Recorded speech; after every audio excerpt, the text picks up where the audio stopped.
Saya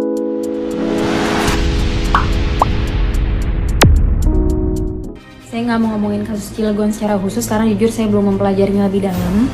Tapi saya cuma mau ngomongin orang-orang yang menolak pembangunan rumah ibadah agama lain pure karena mereka nggak suka hidup berdampingan dengan umat agama lain, bukan karena masalah hukum, bukan karena masalah perizinan dan segala macamnya.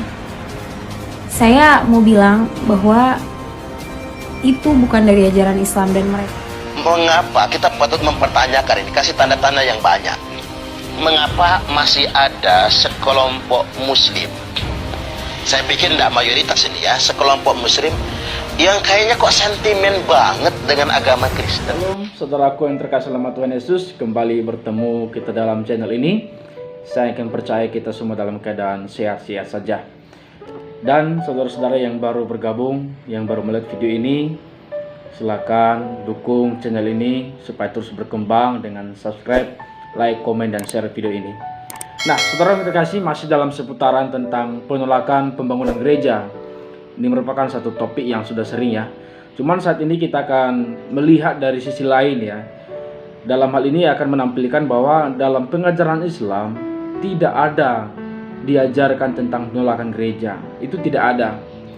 Bahkan juga pendapat orang sebagian kenapa dilarang, mungkin karena tidak suka berdampingan. Bahkan juga sampai memiliki sikap yang sangat sentimen ya terhadap kehadiran gereja atau tempat ibadah orang Nasrani. Nah, untuk lebih selengkapnya, mari kita lihat video ini. Saya nggak mau ngomongin kasus Cilegon secara khusus karena jujur saya belum mempelajarinya lebih dalam. Tapi saya cuma mau ngomongin orang-orang yang menolak pembangunan rumah ibadah agama lain pure karena mereka nggak suka hidup berdampingan dengan umat agama lain, bukan karena masalah hukum, bukan karena masalah perizinan dan segala macamnya. Saya mau bilang bahwa itu bukan dari ajaran Islam dan mereka they should grow up gitu, kayak ayo dong jangan kekanak-kanakan, kayak kalian takut kalau misalnya ada rumah ibadah agama lain di lingkungan kalian takut pindah agama. Berarti kalian gak yakin dong sama agama kalian, ya kan? Itu yang pertama. Yang kedua, ajaran mana yang mereka ikutin? Saya tuh bingung sendiri. Soalnya di zaman Nabi SAW itu pernah ada utusan dari Nasrani yang datang ke Madinah dan mereka berdialog kepada Nabi. Terus mereka pas mau ibadah, mereka diizinkan untuk beribadah di dalam masjid. Jadi setoleran itu Nabi kita SAW. Jadi kalau misalnya ada orang-orang yang gak suka hidup berdampingan dengan umat agama lain, saya bingung nabinya siapa? Nabinya siapa? Coba jelasin ke saya. Mengapa kita patut mempertanyakan ini? Kasih tanda-tanda yang banyak. Mengapa masih ada sekelompok muslim? Saya pikir tidak mayoritas ini ya, sekelompok muslim yang kayaknya kok sentimen banget dengan agama Kristen. Sentimen banget dengan agama Nasrani, agama Katolik. Kayaknya sentimen banget dengan gereja. Apa sih yang membuat kita menjadi iri? Apa sih yang membuat kita menjadi benci? Oh, kita sama-sama umat beragama. Apa yang membuat kita menjadi a priori antipati dengan itu semua? Padahal kita sudah punya pakemnya kan, lakum dinukum waliyadin. Kita sudah punya kebebasan untuk menjalankan agama masing-masing.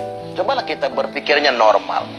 Seandainya kita tinggal di negara yang minoritas muslim, tapi mayoritas kemudian non-muslim, bagaimana jadinya kalau kita umat muslim? Kita telah menyaksikan cuplikan ada dua tokoh tadi.